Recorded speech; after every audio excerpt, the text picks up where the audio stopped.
Quincy City Council President Ian Kane is joining us for an update of the St. Patrick's Day edition of the City Council meeting. Hi, Ian. How are you? Good. Thanks, Joe. I'm well. How are you?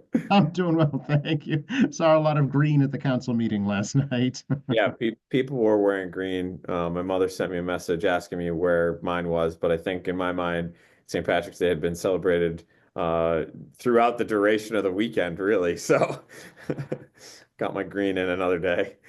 Very, very good.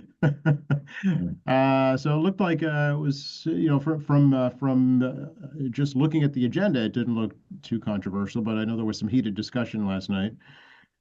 Yeah, no, but there was certainly, and I'll go through our agenda and we can, talk about the most exciting portion of the meeting towards the end. We started off the meeting last night with a presentation from Commissioner Dave Murphy and the environmental scientist Heather Liss. Um, Rob Stevens from the planning department also was there in his capacity from the planning department. There was an effort, I think, from 20, or at least there was a plan put together from 2019 to 2025, 2026 that governs the open space and recreation plan. So there's been a lot of work that had gone into this in prior years, and I think COVID, threw off a lot of the scheduled plans and actions that were outlined. So there's a fully updated plan for 2025 to 2032, which the team was presenting to the city council last night just before it will send this up to a regional coordinating body, which is called the Massachusetts Area Planning Commission. And they'll review their planning plans that will then be sent up to the state for full approval. But I mean, it's really great to see, a lot of the work that has already gone into the open space and recreation plan over the past 5, 6 years. And it seems like they're mostly on target, despite being thrown off.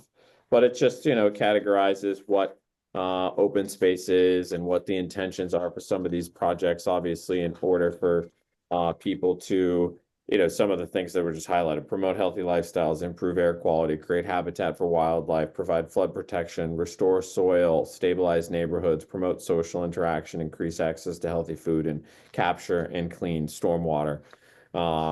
So it's pretty cool. I just know how passionate both the commissioner and Heather are about their work, which is great. That's exactly the type of people you want responsible for advancing this. I know that there had been considerable public input on the work that went into this. And so, that's also appreciated. And I'm going to put these, there's a website that was given last night. I'll send it to you, Joe, so that you can share with your audience. And, I'll certainly be sending this out in my next newsletter. Okay, great. Do you know, Ian, are there plans for the city to purchase additional open space as part of this plan? Um, I don't think there's any more or any further plans to purchase space. I think a lot of the spaces, had been acquired that came up last night. So the former Beachcomber property that has been improved and is now being maintained. Zero Harriet Ave, which is another in Ward 3 that was acquired a few years back, just after or during the pandemic, whatever. But nice portion of open space. And actually, the space, there's one here that will probably be acquired if it already hasn't. I don't know if it has or it hasn't. The South Street, 570 South Street, Cleverly Court, which will be a park down in Quincy Point. Okay. So that's all that I'm aware of now. But again, it's a cool plan. We'll make it available to you and to people so that they can look through themselves. Great, thank you. Yeah, I look forward to that. I'll invite the commissioner and the scientist over as well to talk more about Well, I have no doubt that they'd love to come and talk about it. it. Excellent. So then we went into an appropriation for $1.5 million. We moved some money from the hotel motel tax and tourism, or from the open space account to the hotel motel tax tourism account for Quincy 400. And so there was a little presentation that was given to us, and Mr. Walker outlined some of the planned uses for the request for the appropriation. So just events and programming, including various speakers, concerts, fireworks, and increased programmatic elements. Flag Day, heritage tree planting. There's going to be commemorative tree planting and park activation to memorialize this of Quincy 400th anniversary, and a line item for personnel services. So, you know, this continues to be, this is the second appropriation request. We had approved $600,000 last year, and this is the second appropriation request, second and final. It was represented to us, which is good. Again, this comes from the hotel motel tax account, which is derived from taxes from people that visit our city. This is not coming from the general fund or any related accounts. Okay, so eventually does that get put back into open space from the revenue? So what we asked this last night, and apparently there will be some sponsorships that will contribute to the event that money will go back into this account to replenish the money that is used. Okay, so all total $2.1 million to celebrate Quincy 400, it seems like. Yeah, and I think, you know, I'm sure when we get the final tally, it'll be more than that. It just given, I think there will be corporate participation in various ways. So, you know, if it's a zero out, I don't know, but we'll see. But yeah, 2.1. Okay, very good. That unanimously passed, and then we just moved it to procedurally moved it to another account. Councilor Minton proposed two pieces of legislation last night. One is an ordinance adopting Mass General Law leave of absence for individuals that work in the municipality to take leave when in the event that they are serving as an organ donor. So it allows an employee of the city to take a leave of absence of not more than 30 days in a calendar year to serve as an organ donor without loss or reduction of pay, without loss of leave to which he is otherwise entitled, and without loss of credit or time or service. You know, really nice gesture that went into ordinance committee. That will be discussed at a later date. And he also introduced a resolution titled "The Second Chance of Life," which is connected to that. This is just outlining, well, it's requesting the administration explore the possibility of providing an excused leave of absence for city employees to be donor of organ, blood, or stem cells connected to that ordinance. So we passed the resolution and we put the ordinance into committee. We'll debate that at a future ordinance committee meeting. Okay, very good. And so now to the meat. So as you're aware, a year ago in April, so it was less than a year ago, but Councilor Liang had put forward an order that would recognize Lunar New Year as a holiday in the city. It unanimously passed the city council and the mayor signed it into law. The school committee at that time had their own issue with the way that the council went about this, making this order. The order effectively closed public buildings. It didn't amend the school calendar, but in recognition of this holiday, the city would close its public buildings in order to observe Lunar New Year. The school committee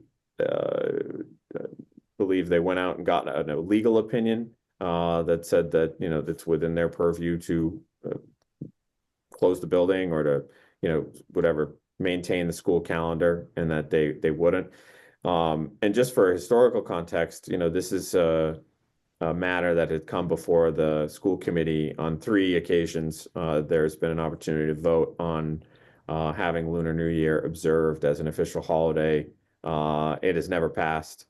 And so, you know, I know from the get-go, Councilor Liang's intention was to recognize this holiday for a sizable portion of our community.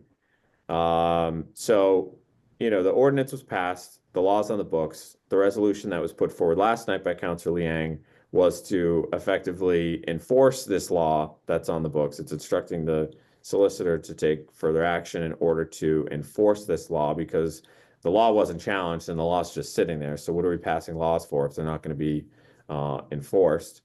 And yeah, there was a good debate last night. I think some folks feel that we, the city council, are infringing on the duties and responsibilities, or the domain of the school committee.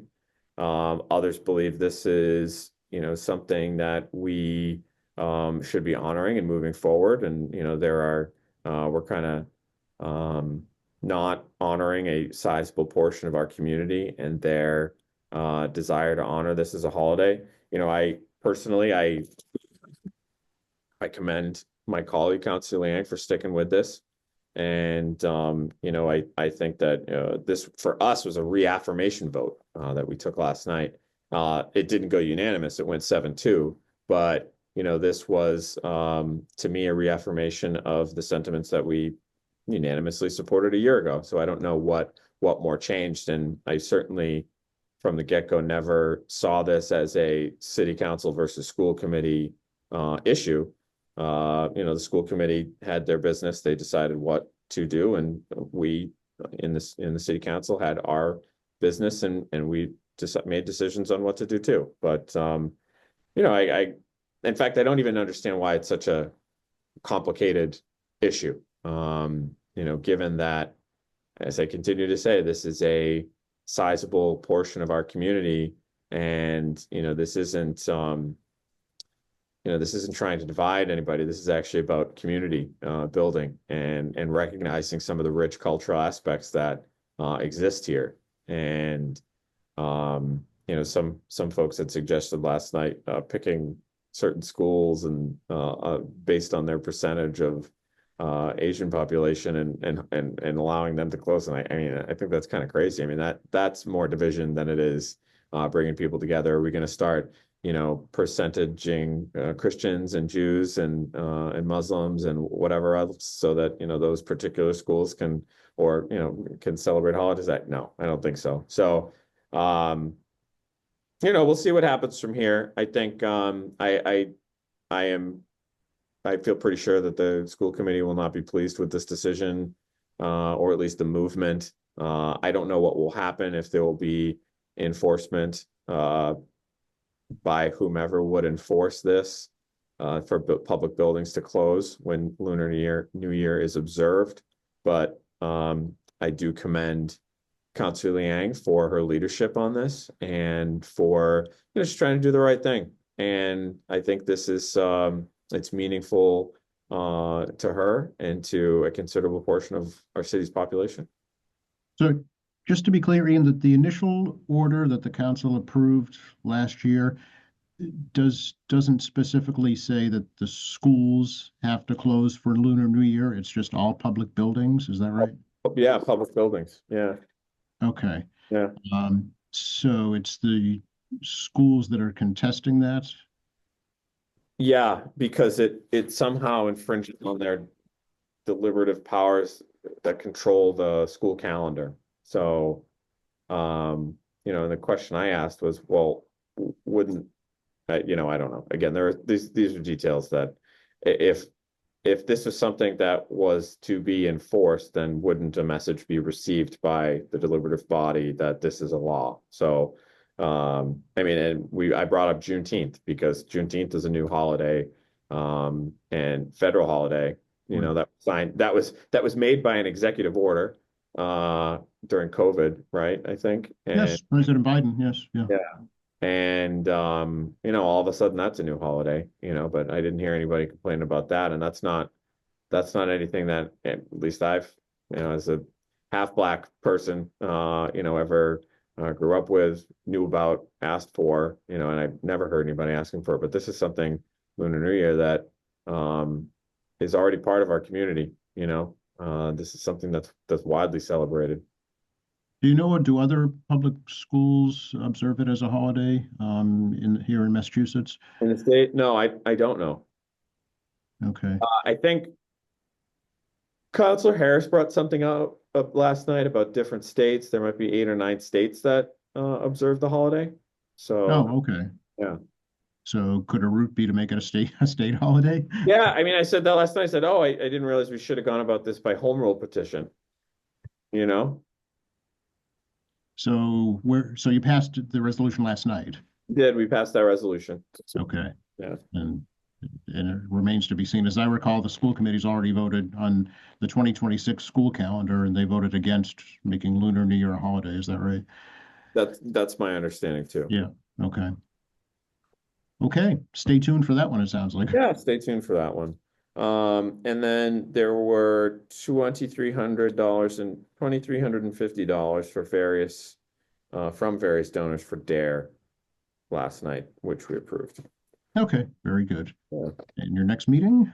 It's the 7th of April. We have a public hearing at 6:30, followed by an ordinance committee meeting, and then we'll have our city council meeting. Okay. Very good.